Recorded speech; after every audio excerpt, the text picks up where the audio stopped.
A very good evening here from Bangkok Suvarnabhumi Airport. It has been a very eventful flight from Chiang Mai to here. I almost thought I couldn't make this flight. So if you want to check out what happened with the flight from Chiang Mai to Bangkok, check out my Thai Vietjet flight review and you will find out what happened. But yeah, I've made it. So that's the good news. The bad news is that the flight is delayed. So originally the flight was supposed to depart at 9:50 p.m.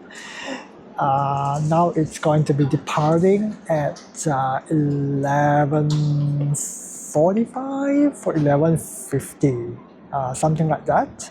So there's like almost a 2-hour delay for the flight coming from Perth to Bangkok, and then obviously this flight from Bangkok back to Perth. I am connecting from Perth to Melbourne, so they say that I should have enough time to connect between the international domestic. That's what they say. I have about 45 minutes, depending on like the immigration and that sort of thing, those things takes time, and I have to take my luggage and everything. So yeah, I'm not sure whether I would make it because I have to recheck the baggage again. So I think that I don't think that I would be making that flight, to be honest, because the baggage is not automatically transferred to the domestic flight. So I highly doubt that I would be able to get on that flight. But we'll see. Maybe the flight might get there early. Who knows? And I might just make it. Anything could happen, right? I can just dream and hope that, maybe it might be a dream come true. Who knows? Alrighty, I have just came over to the boarding gate waiting area, and the flight actually just pulled up. It is 11 right now, so it is departing at 11:45, I believe. So that's a very quick turnaround. 45 minutes, you have to do the cleaning, the deboarding, the cleaning, and then the boarding all in 45 minutes. Like, okay, I don't know how thorough of a cleaning they are going to do for 45 minutes, but we'll see the condition when we get in. Also, the annoying thing flying to Australia or the US is that they have to do secondary screening. And for Australia, they have to check all your baggage. So they actually went through every single pocket and every single thing in my bag. And they were looking for like liquids, aerosols, that sort of thing. And you cannot carry more than 100 milliliter. If you do that, they'll just throw it. So yeah, so it's kind of annoying. Everyone has to get checked. It takes a long time for them to do that, and especially with my bag, how many pockets there are. It takes them so long just to open each one and just check it through. But yeah, I don't really care. They can open it.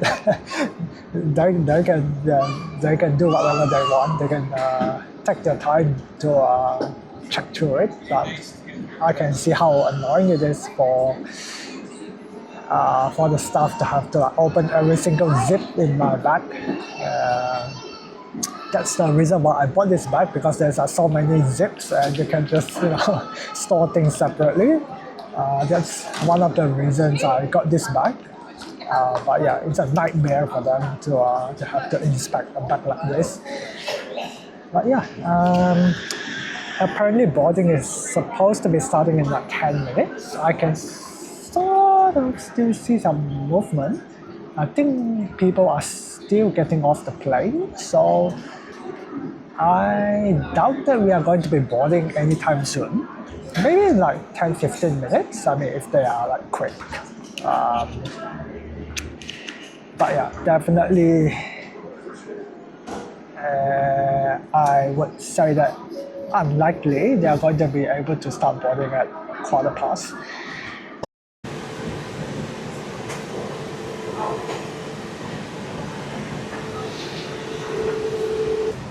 Hello. It's on your left hand side. Thank you.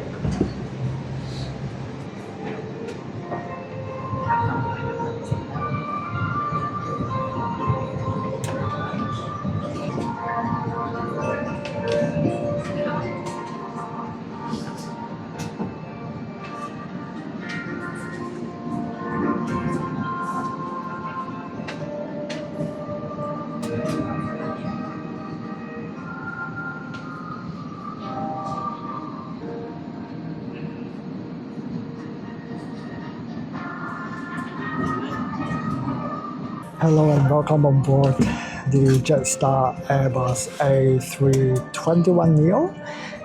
I've just settled down on my seat, and as you can see behind me is actually a bulkhead, so I can actually recline my seat without bothering anyone.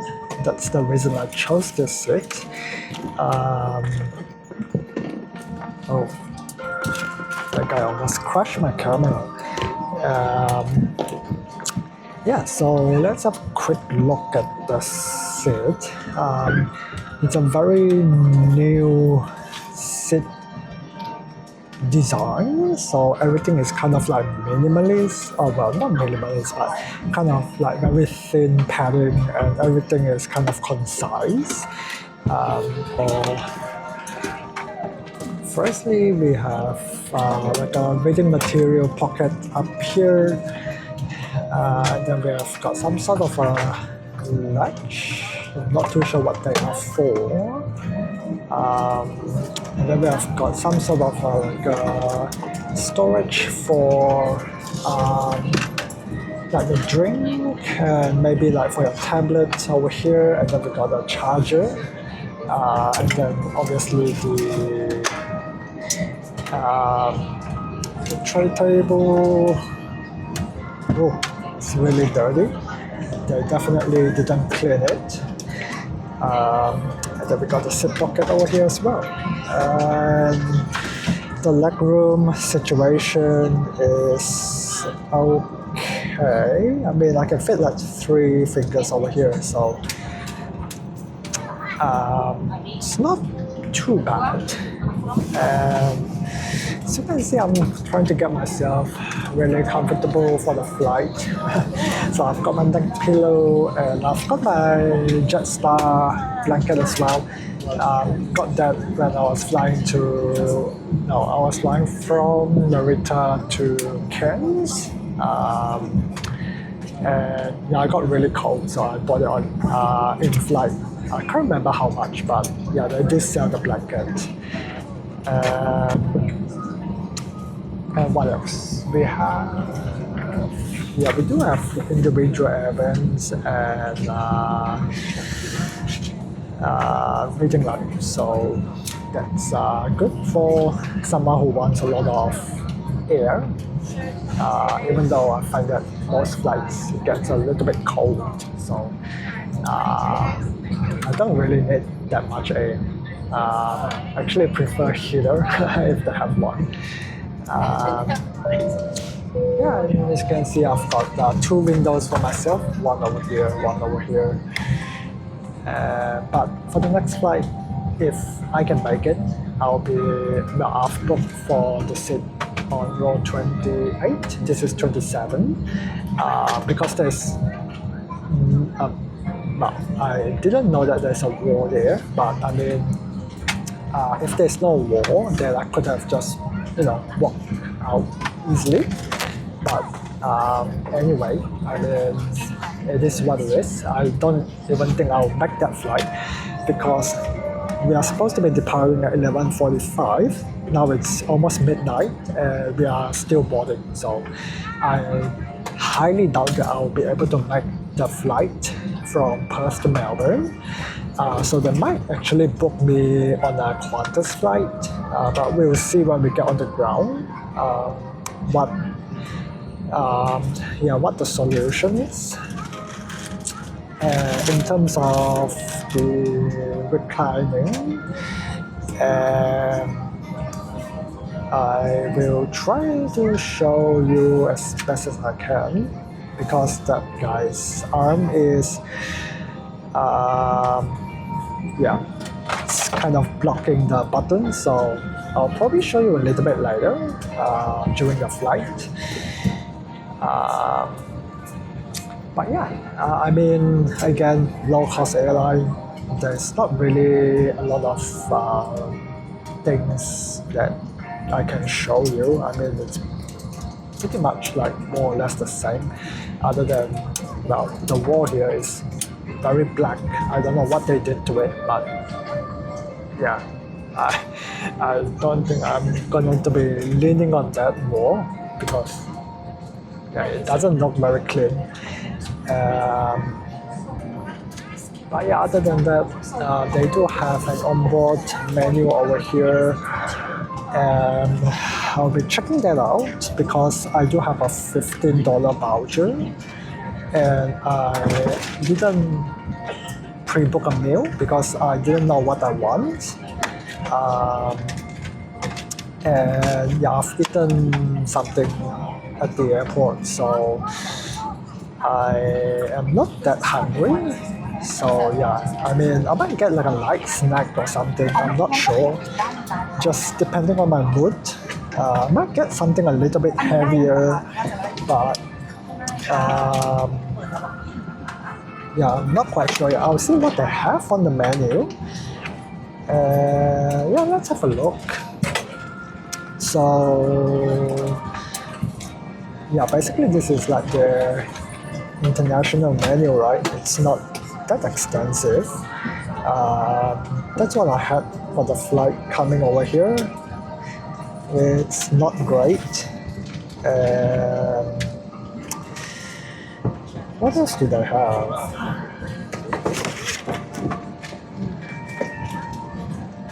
I mean, I can go for like maybe one of this. I have no idea. I mean, that's like not worth it, right? $12 for that. Or I could like get one of the noodles for $8. But yeah, I mean, like this one is like the best kind of option, right?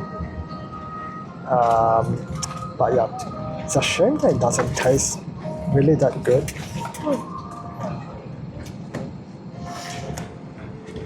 But yeah, we'll see how it goes when we get on board. When we get not on board. I'm on board. When we get in the air, I'll have like half an hour to make my decision on what I want, and I want to go to sleep because I've had my melatonin already, and it's been how long now? 1.5 hours, and I'm getting a bit sleepy now, so I just want to like quickly eat something light or something quick and just go to sleep. So yeah, I'll catch you a little bit later during the meal service, and I'll let you know what I've decided to get because I have no idea.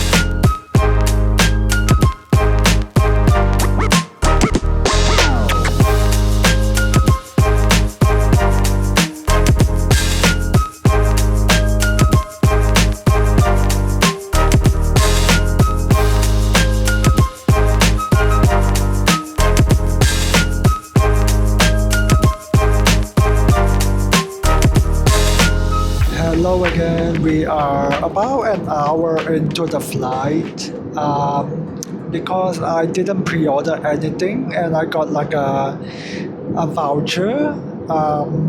They kind of I have to wait for them to finish serving the pre-ordered meal before I can get something that I want. So yeah, I've decided to go with the teriyaki noodle again, just because I mean it's a little bit more substantial, and also I want to see whether there's any difference when it comes from the Bangkok kitchen. Also very weird because for the Melbourne to Bangkok flight, they do allow you to choose like a tea or coffee with the meal.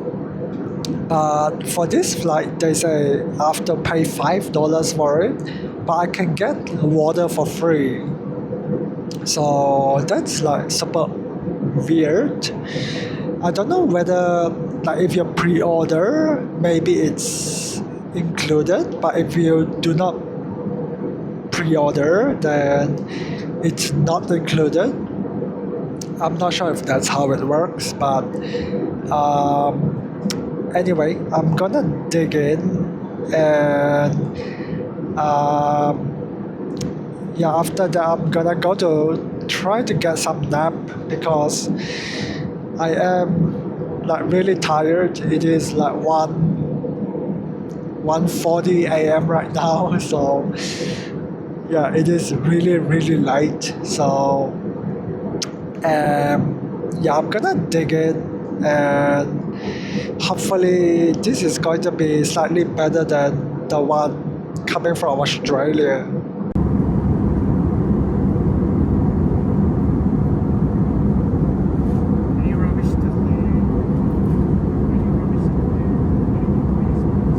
Hi, very good morning here. I've got a couple of hours of sleep. Not great sleep, but sleep regardless. So we are, I think, probably about an hour away from Perth. The seat reclining is not great. I mean, I could recline a little bit, but it wasn't like a lot. After I finished my dinner last night, I just basically went straight to sleep, and the crew didn't even clean up the dinner tray or anything. So it's still sitting on my tray table, and my tray table is still down. I mean, I wish that they would have come and clear it up at least, but they didn't. So some of the passengers have opened their blinds. That's why I kind of woken up.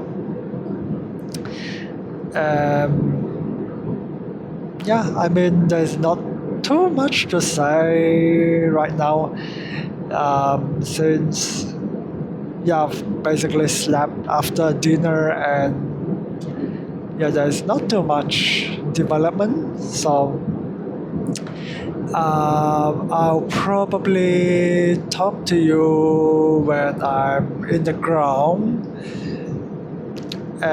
because we have to work out what's happening for the flight from Perth to Melbourne. So I'll update you when I get to Perth, and then we'll see what to do from there.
Hello. Just catching you up with what's been happening. As you can see, I'm actually at the train station. So basically, Jetstar have rebooked me on a Qantas flight, and I didn't check my email, so I didn't see it.